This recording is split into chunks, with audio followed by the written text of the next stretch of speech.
And now a new investigation by Chief Inspector Maigret, who finds himself asking just how far decent people will go to preserve their reputation. Georges Simenon's Maigret, Inspector Cadavar. Dramatised by David Cregan. Starring Nicolas Leprevaux as Chief Inspector Maigret, with Julian Barnes as Georges Simenon.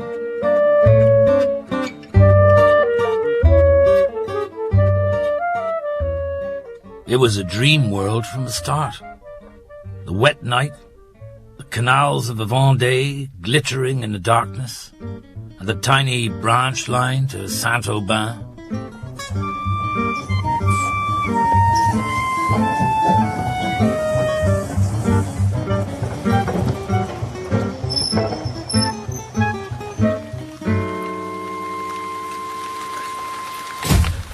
Good heavens. Carver! Justin Carver! You used to work with me at the Quai des Orfèvres, remember? Carver! Oh, sorry to be late meeting you. It is Chief Inspector. No, it's not. Monsieur, no! I think it's me you've come for. Oh, I'm so sorry, Chief Inspector. I should have recognized you from the papers. I'm Etienne No, brother-in-law of your examining magistrate, Monsieur Brejon. Let me take your bags. Evening, Pierre. Monsieur? The station master. Charming fellow. Come this way, not the public exit. The road's impassable for cars in this weather, so I've brought the pony and trap. Is there a hotel in the Saint-Aubin? Good heavens! You're not staying in a hotel. Your room's ready at home. And we've held dinner back so you can join us. I'd like to know if the man who got off the train with me... I don't know who he was. Yeah. I'd like to know if you'll manage to find somewhere to stay. Jump up. And off we go. It isn't far. Do you think you'll find somewhere to stay? Probably. You know, I don't know what my brother-in-law's been telling you about these parts. Now that he's living in Paris, he probably looks on Saint-Aubin as the end of the world, but I have to tell you, things are changing.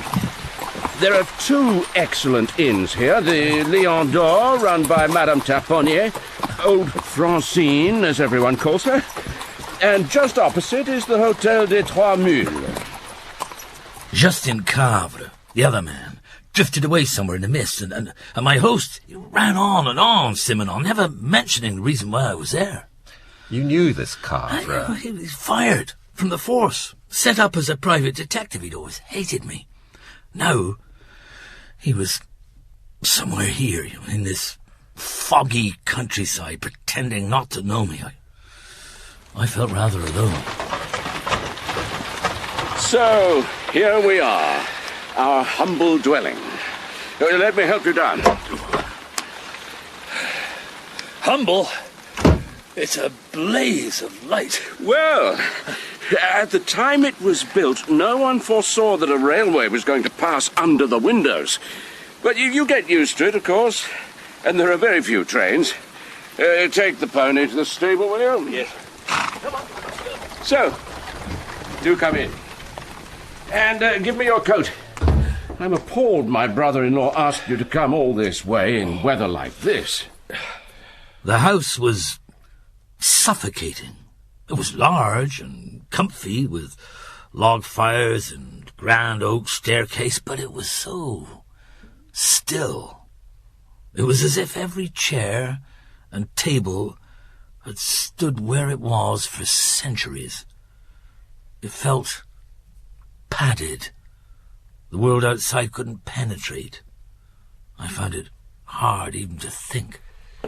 This is Chief Inspector Maigret, my wife Louise. Good evening, Chief Inspector. I'm appalled. My brother has asked you to come all this way in weather like this. Her brother? Monsieur Brejon, my examining magistrate in Paris. You see, Maigret, my sister, Louise Brejon, became Madame No when she married Etienne No, son of Sébastien No, related on his mother's side to some very good families in the Vendée. But they live, would you believe, beside a small branch railway line near the village of Saint-Aubin, where they do farm pretty splendidly. About 3 weeks ago, a local boy, Albert Retailleau, quite a good family too, on his mother's side, she's a Pelot, was found dead on the tracks. Clearly an accident, but rumours have started, and even anonymous letters, and to put the whole thing in a nutshell, people are accusing my brother-in-law of having killed the boy, would you believe? In fact, it's going to be difficult to stop an official inquiry, which is why, Chief Inspector, I've arranged for you to have a little unofficial holiday to reassure everyone. They're very decent people.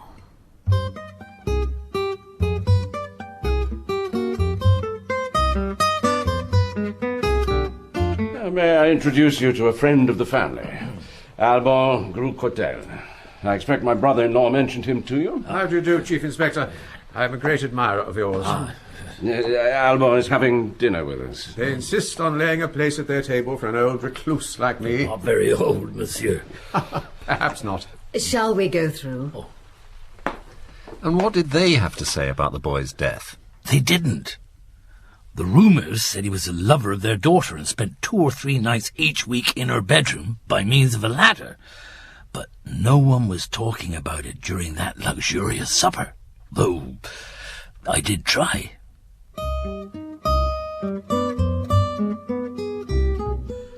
Your brother spoke warmly of your daughter, madame. Geneviève has been ill for several days and stops in her room. Some more Savarin Chantilly, Monsieur Maigret. Or Armagnac before you go to bed? And a cigar, perhaps.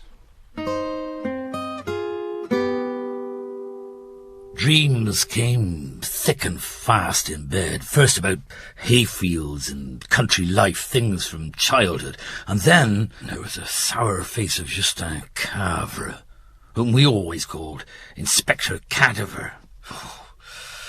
He was bitter and furious and silent. And then there was something to do with bribes. He had an expensive wife. And now here he was, among the canals, pretending I didn't exist. You really were alone. Yeah, and uncomfortable. Especially when the door of my room... Who's there?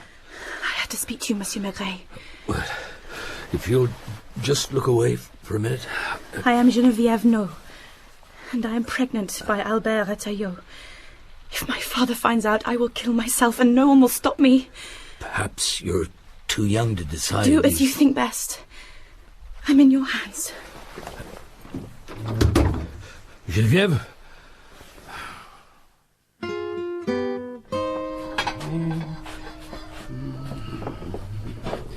Oh, up already, monsieur? It's barely daylight. We farmers are always up early, of course, so... Well, I thought I heard someone earlier. Dreams. Or Alban going to the lavatory, I expect. He stayed the night? He's a good fellow, Maigret. Do you know, he reads masses of books and remembers them all. Amazing. Pity his wife was so eccentric. Is Alban divorced? We don't do that round here, Chief Inspector. She took off for Nice with the children and, well, she doesn't live alone.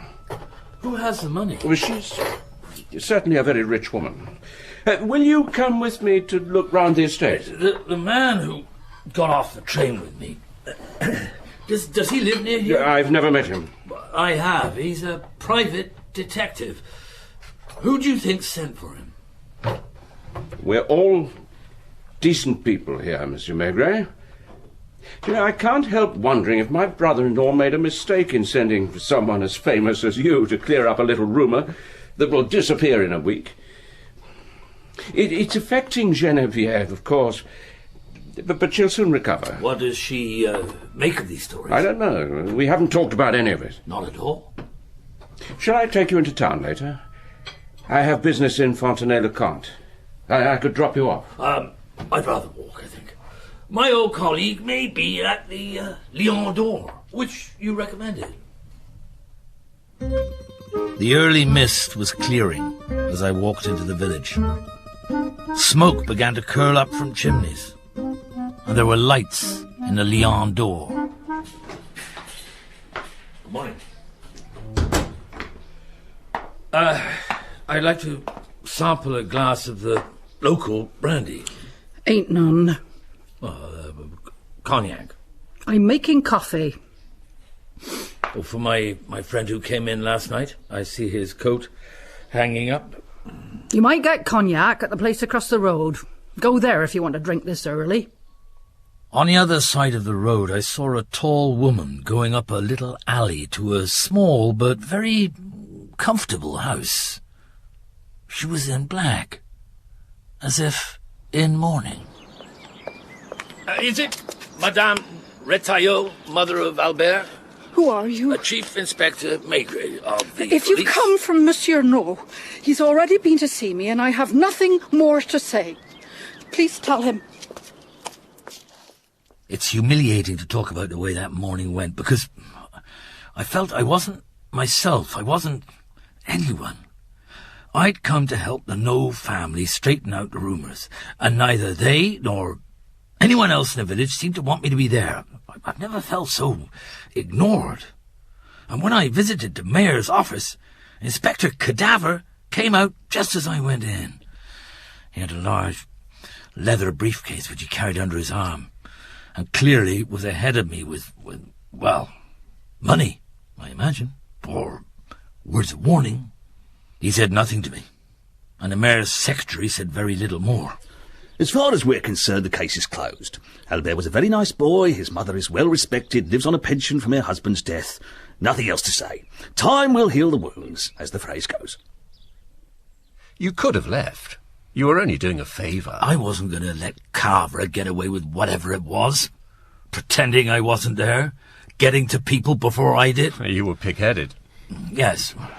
Something was wrong that had to be revealed. Ah, Monsieur Maigret. I nearly ran you over. Searching out the evidence, of which there is very little. Well, Do let's go into my house here. A scruffy bachelor's warren, I fear, and full of dusty books, but also a glass of Porto for the mid-morning break.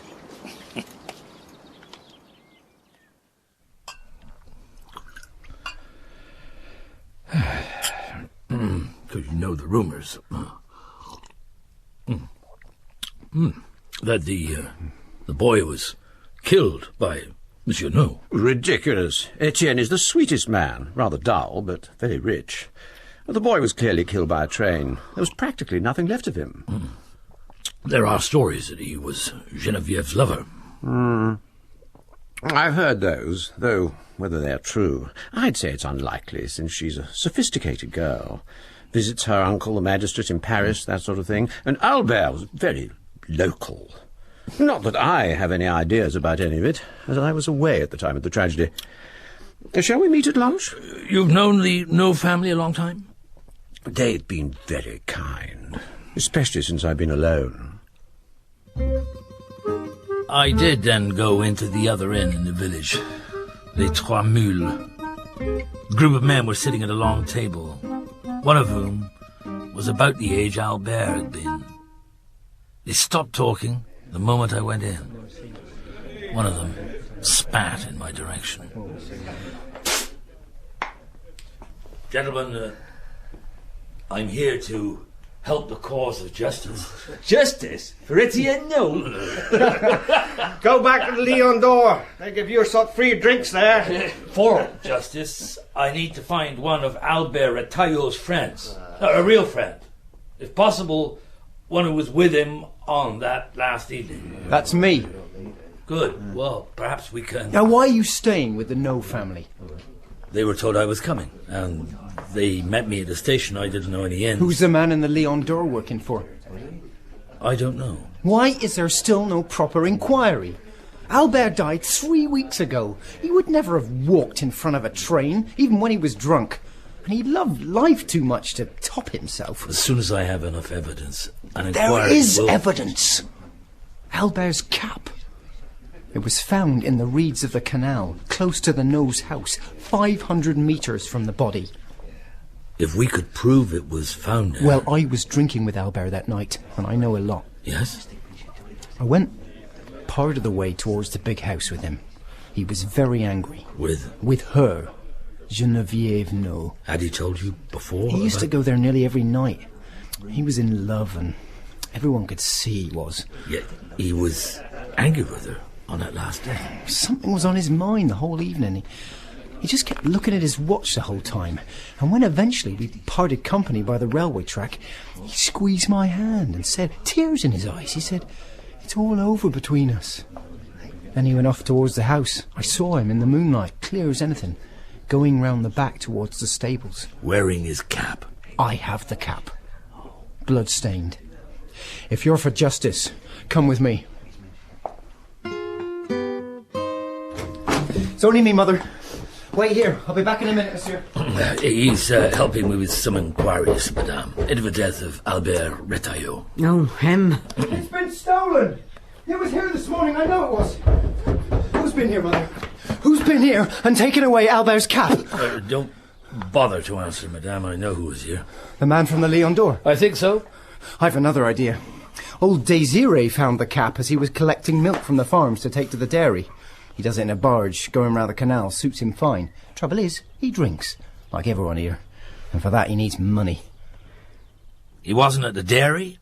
He wasn't in any of the little drinking rooms where people seem to gather, almost in secret. But finally, he was thought to be at the post office. Has Désiré been in here this morning? Indeed he has. Drunk as always. And getting me all muddled up with me letters like he does. His son is going to be very pleasantly surprised. Désiré sent a money order for 500 francs to him. Oh, hell, it's the man from the Lion d'Or again. Désiré never usually had money. I know the cap was there. He told us all where he found it. And it had blood on it. It's them. It's always them. Twisting things their way. Let's have lunch together in Les Trois Mules. You can't give up, you know. Of course not. Is there anything else people won't tell me? Well, yes. Josephat, the postman, had a story he now says he hasn't. He visited Madame Retailleau about 10 days after Albert's funeral. There was money owing on something, and Madame Retailleau hadn't enough in her purse. She has a soup tureen on a dresser, big one with blue and white flowers on it, and she faced herself to it so Josephat couldn't see, but he did. He saw a whole lot of 1,000 franc notes, at least 10, maybe more, safe in the tureen. Well, everyone knows Albert's mother never had that much money all at one time. She had her little pension, and Albert, well, he didn't give her any of his money because he liked to dress pretty smartly, like the cap. He had some of his clothes made for him in Niort, up the line. So where did all the money come from in the tureen? No one knows, because no one talks. I've written letters, you know, to the prefect. I've told him. But everyone just wants things to settle down. Albert's dead. Let's forget Albert. Not me.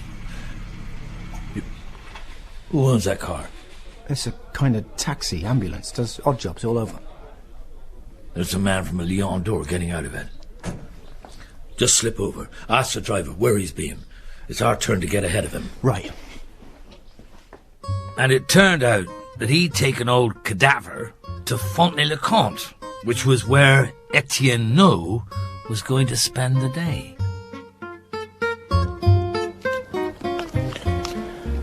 The fog's coming down again as the sun disappears. Are you going back to Paris? Of course not. I'm going to finish what I came to do. It's always the same. They stick together. They're rich, friends with the magistrates. The villagers are afraid. They gossip a bit at night when they've had something to drink, but then regret it in the morning. Good night, Louis. If you need me, I'll be at Les Trois Mules all evening. And anyway, don't go without... And remember, they'll butter you up so you'll start believing what they say. I won't. I promise. Ah, Chief Inspector. I'm sorry I wasn't back for lunch, madame. I was busy. Doing what? Oh, very little. Though I was helped in several ways by a young friend of Albert Retailleau's named Louis. Oh, him. Well, charming, of course. But his father led a local strike over something and was kicked out of the manager's office. His supporters said he was right, of course. Yes? He wanted more money for workers with large families. The manager said he couldn't help it if his workers bred on Saturday nights when they were drunk. I believe he used another word for drunk. It was a long time ago and we don't talk about it. Silence is a great cure for everything. You wish to keep silent now, madame? Or are you dying to speak? No. About what? Would you like to smoke your pipe? I really wouldn't mind. I'm merely saying that there's nothing that can't be ignored. Or that's how I was brought up anyway. If you'll excuse me for a minute, ladies, I'd like to take a walk around the stable yards, if you've no objection. I'll come with you. You'll catch cold. Geneviève. I'll wear my cape.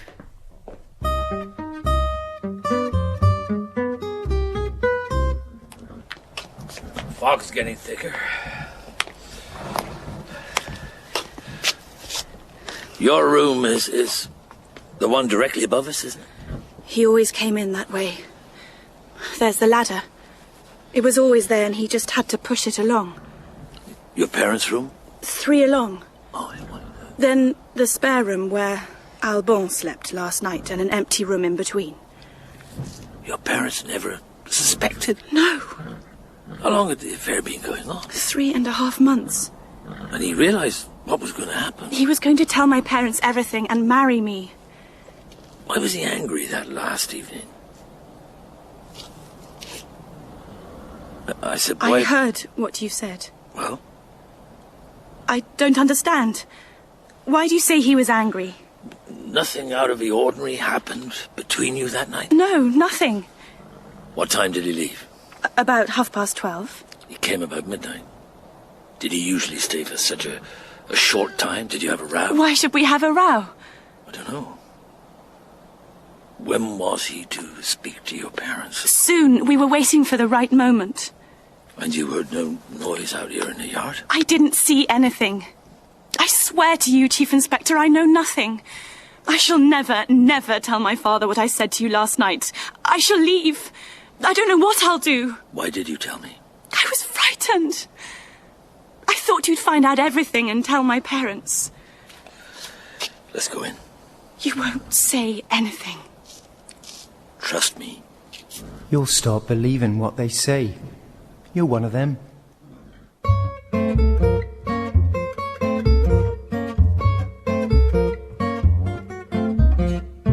I'm sorry to have kept supper waiting. I had a busy day in Fontenay-le-Comte. I'm chairman of the local board of agriculture. Where's my daughter? She was in the hall just now. I must apologize for not being back for lunch. So I believe. Not that it mattered in the least. Where's Alban? He's not here yet. He's a lonely man, really. Ever since his wife, we've made him very much a member of the family. Ah, Geneviève. Papa? Good to see you up and about. Can I get anyone an Armagnac? No, thank you. No. Well, I expect you've got nowhere, Chief Inspector? Certainly the mysterious cap has disappeared. You know about the cap. I never believed it existed. Though we don't actually talk about silly rumours here, do we? It's better that way. Let's go in. Alban can join us later.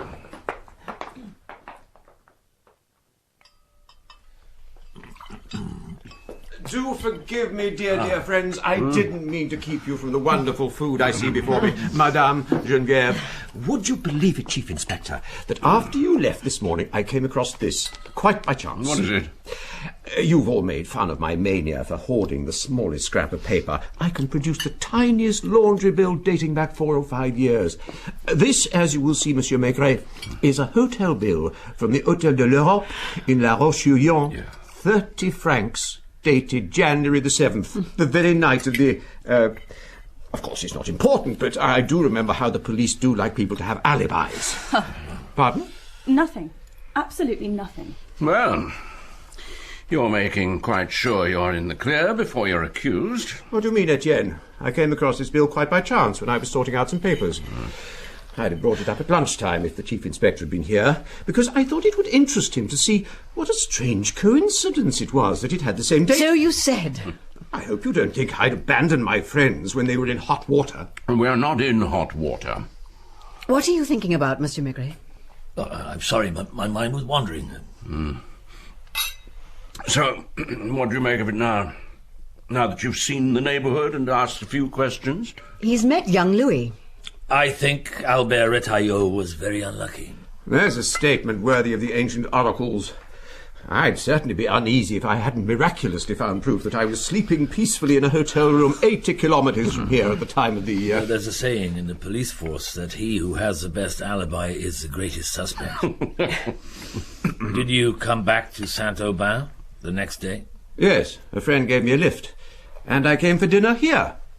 You go from friend to friend, in fact.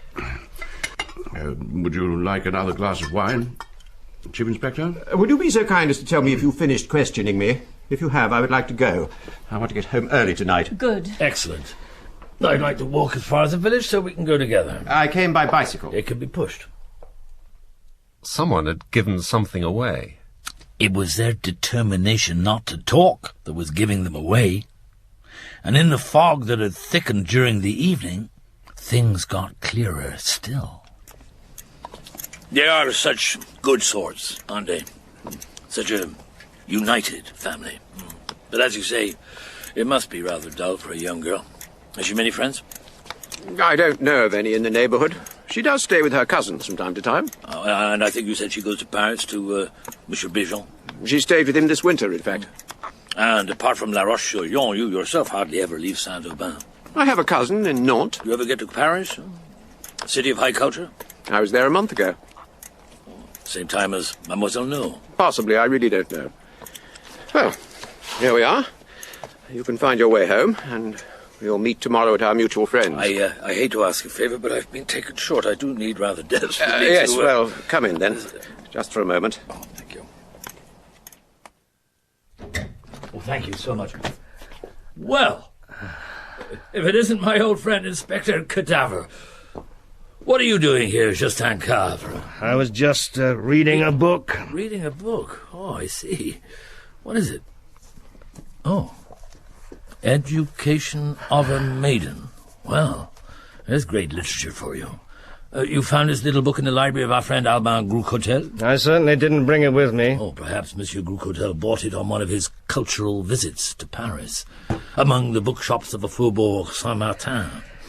Of course, your wives, both of you... I have nothing to say, and I suggest Monsieur Groucotel asks you to leave. It's my house, and I won't be told what to do in it. I didn't ask you to come to the village in the first place, Cavre. Who did? I have nothing to say. You taught me the value of silence years ago, Chief Inspector, and I would like a lawyer here if I'm to answer your questions. In the event of your being accused of stealing a cap, for instance. Certainly. I came here to ask Mr. Groucotel some questions. I haven't met him until now. You heard about him at Fontenay-le-Camp this lunchtime, I suppose? His alibi for the night of the murder is perfect, by the way. Although I think the obvious way he flourished it in the face of the No family wasn't appreciated, especially by Geneviève, who treated him to some very savage looks. I wouldn't be surprised if she didn't revenge herself on him for that piece of blatant self-interest. Nonsense. Geneviève is a very charming girl who is... 3.5 months pregnant. What? I don't believe it. Don't tell me there's something I know that you don't, Cavre. Perhaps you two have things to discuss alone, then, because I seem to know more than I thought.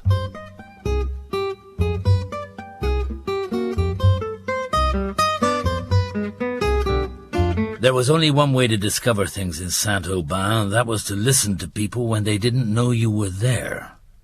Outside Albin's house, I stood close to the window, and as I did so, Louis pushed close to me. So are you, with the aristocrat. People say you're one of them. Far from it. I'm on the road to justice, Louis. Just listen. It's not my fault, is it? Not your fault. You didn't tell me she was pregnant. Well, why should I? That dreadful Maigret is going to find out everything, more than you know, and life is going to become impossible. I'm a poor man, Carl. I need rich friends. Who are you ringing? No, of course. To don't get rid of this ridiculous chief inspector, to ask his brother-in-law to call him back. We need peace here, Carl. It's all going wrong. Keep calm, monsieur. I can't. I'm ringing no now. And why did he ask for Maigret, of all people, to come and prove the murder was an accident when he'd already engaged you? He's a fool, an utter fool. I mean, you were doing so well, he was nearly off the hook. Hello? I'll do the talking. I'll do the talking. Let it go. Monsieur No, Carver. I wonder if you could arrange for your brother-in-law to call the Chief Inspector home. He's not doing what you wanted, and Mr. Gougatel is getting dangerously... Move away, Louis. Things are coming into my head. Was Albert very angry the night he went to Genevieve's that last time? Very. He drank several brandies and said he probably wouldn't stay any longer in this godforsaken place. And how long had he been Genevieve's lover? He started sleeping with her in October, just over 3 months ago. 3.5 months. And he was angry. He never mentioned her before October. Mr. Maigret, what are you doing? Thinking. Except, I don't really think. You won't give up, will you? Go home, Louis. Promise you won't give up. I wish I could. Don't abandon us, monsieur.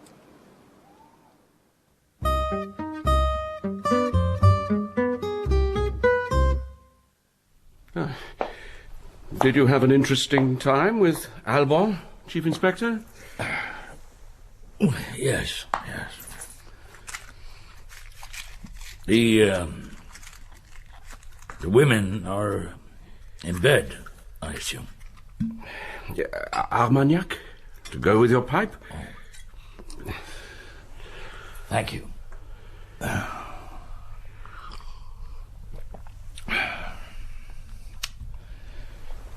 I'll be gone by tomorrow lunchtime. Or earlier, if you like. Oh, but you must know that we enjoy your company a great deal, and we'd be happy to... I overheard the telephone call, Monsieur No. And by now you must want me gone as soon as possible. I'm finding out things, and you didn't mean me to do that. You meant me not to find out things. I realized that quite soon and would have gone home this morning had it not been for Cadavar. His presence goaded me into staying. You sent for him, I think.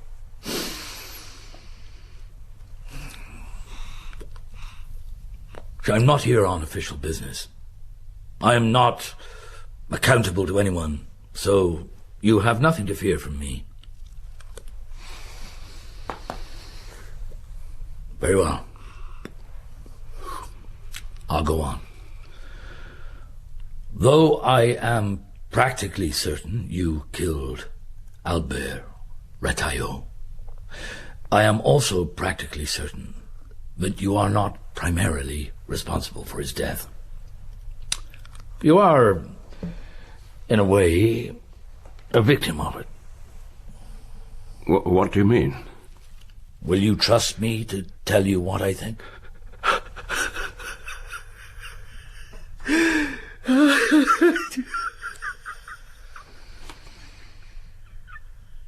Did you never suspect something was going on between your daughter and the young man? How could I? He wasn't part of our set. Oh, I recognized his face. I suppose I'd seen him in the village, but I couldn't put a name to him. I still wonder how Geneviève managed to meet him, as she virtually never left the house. On the night in question, you and your wife went to bed as usual? We'd had goose for dinner. Well, I love goose, but I find it hard to digest, and about 12:30 I went along the corridor to the lavatory, when I heard sounds of an argument coming from my daughter's room. I suppose we're a bit behind the times in Saint-Aubin, but it never occurred to me that my daughter, my well-brought-up daughter, I was going to rush in wearing only my nightshirt, but some sort of protocol. I changed there in the bathroom, and as I gazed through the curtains, I saw a man climb out of Geneviève's window and onto a ladder. My first thought was he was a thief. I ran downstairs, took the key to the front door. It's huge. You must have seen it. And I rushed out to the front of the house and shouted for him to stop. Then I can hardly bear to tell you. He, shouted such things at me. What a hypocritical family we were, what thieves, and above all, this was the thing that did it. What a filthy whore my Geneviève was. I hit him with the key, as hard and as often as I could. And then I ran indoors and told my wife what I'd done. She washed your clothes and kept your secret? Yes, but first I went back to see if the young man was really dead. He was. I lifted him up and carried him to the level crossing where the road goes to the village. And that was the whole story. Finished. Not quite, I think. You sent for Carve. Well, you see, I was alone. I was burning to talk to someone. I didn't want to keep burdening my wife. I didn't know what to say to my daughter, and Alban suddenly stopped visiting me. I couldn't understand it, especially as the rumours began. Eventually, I went to him and told him everything. He recommended a private detective be found to save my good name. And also, in a moment of panic, I called my brother-in-law, thinking he would assume I was innocent and, I don't know, give me advice. Instead, he sent you. In the meantime, you paid off the boy's mother? And will continue to do so, as long as she lives. I had to atone. I had to make up for... Dear God. But you also wanted to be safe. And so this morning, you met with Cadavar to find out how far he had bribed the people of the village to say nothing, and to burn the evidence of the blood-stained cap. Oh, you are, in fact, safe. But we haven't quite reached the end. Please, ring your friend, Alban, and insist that he comes out here at once.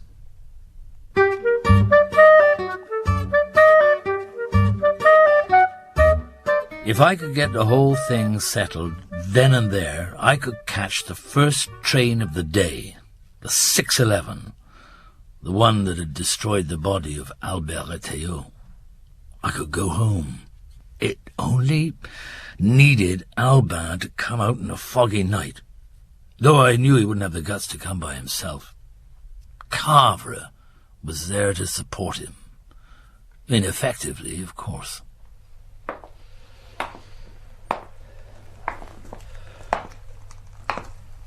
Well, gentlemen, the game is up. What do you mean? You have nothing to fear, Alban? Perhaps.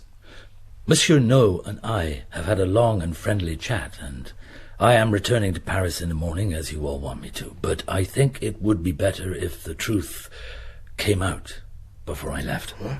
I'm sorry, Cadavar, to have spoiled your night's rest. It wasn't me who sent to Paris for him. It wasn't you who beat Retteillot's head in. It wasn't you who left your wife. It's never you, is it? You've never done anything at all in your life. Oh, come, he's a gentleman. You're all gentlemen. And no one has complained about the boy's death because you're gentlemen. His mother has even settled for a life's income. And the strange thing is that the killer has no idea why the boy was killed. Does he, Monsieur Cotel? Are you going to tell him? You're under no obligation to say anything. Send Alban away. Remove Alban, Mother. Father, get rid of Alban. Etienne, come quickly. She's hysterical. I'm coming. Excuse me, gentlemen. Well, Alban? She started it. And anyway, I'm not the first middle-aged aristocrat to have taken a young girl as his mistress. She's quite lucky. And I suppose she sent you the dirty books and dirty pictures to ease the way for your Parisian meetings. I warn you, the Chief Inspector is setting a trap. And when she got pregnant by you, I suppose it was her idea to involve some local lad, blame him, marry herself off to him, and have you as a permanent lover disguised as a family friend. As a matter of fact... Oh, no. The whole idea was yours. You impregnated Geneviève No quite deliberately, so she would have to marry Albert and provide you with a life of secret pleasure. When he found out what trick was being played on him, he grew, I'm told, extremely angry. Arrogant puppy. If the stupid postmistress hadn't muddled our letters, everything would have gone perfectly. Instead of which, when you knew you'd been found out and there would be a row, you faded away as usual and got yourself an alibi. You're vile, Alban. Vile beyond belief. Why? I've done nothing illegal. But enormously immoral. Oh, steady, Monsieur Chief! If there were true justice in the world, it would place the blame for all of this fully on your shoulders. Alban Groucotel. You sponging, self-deluding, petty, aristocratic bloodsucker. I'd happily lead you to the guillotine. She's calmer now. I don't quite know what it is she has against you, Alban. He'll tell you himself when he's recovered. He's going to get a divorce soon, though he hasn't told anyone about it. Now, I'm dead on my feet. The 6:11, I think. I'll catch that too. Don't be too hard on your daughter, Etienne. Is everyone deserting me?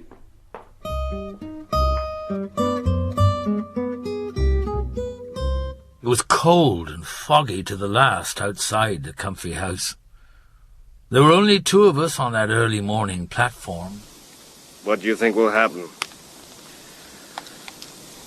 They'll sell up and leave the country. The baby will be a scandal they can't hide.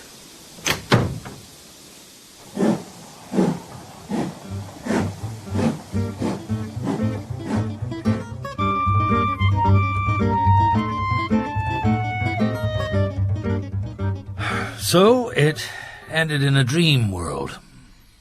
You didn't see Louis again? No.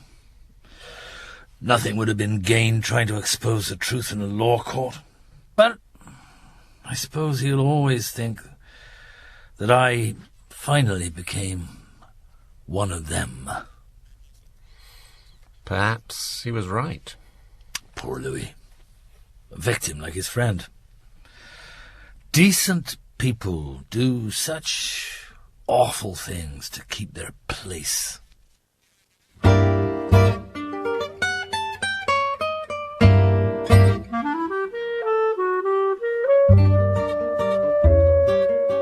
Georges Simenon's Maigret, Inspector Cadavar, translated by Helen Thompson, was dramatised by David Cregan.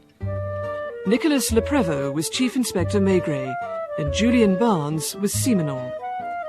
Monsieur No was played by Michael N. Harbour, Madame No by Karen Archer, and Geneviève by Alice Hart. Alban was played by John Rowe, Louis by Scott Brooksbank, Magistrate Brejean by Philip Fox, Madame Retelot, Joanna McCallum, and Inspector Cadre, Inspector Cadavar by David Bannerman.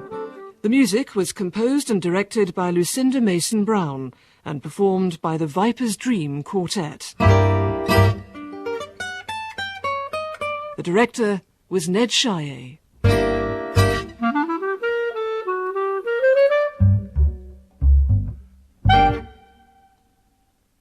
And next week finds Chief Inspector Maigret back in Paris, but intent on having a secret holiday with Madame Maigret, when a particularly sensational murder is discovered in Maigret's little joke.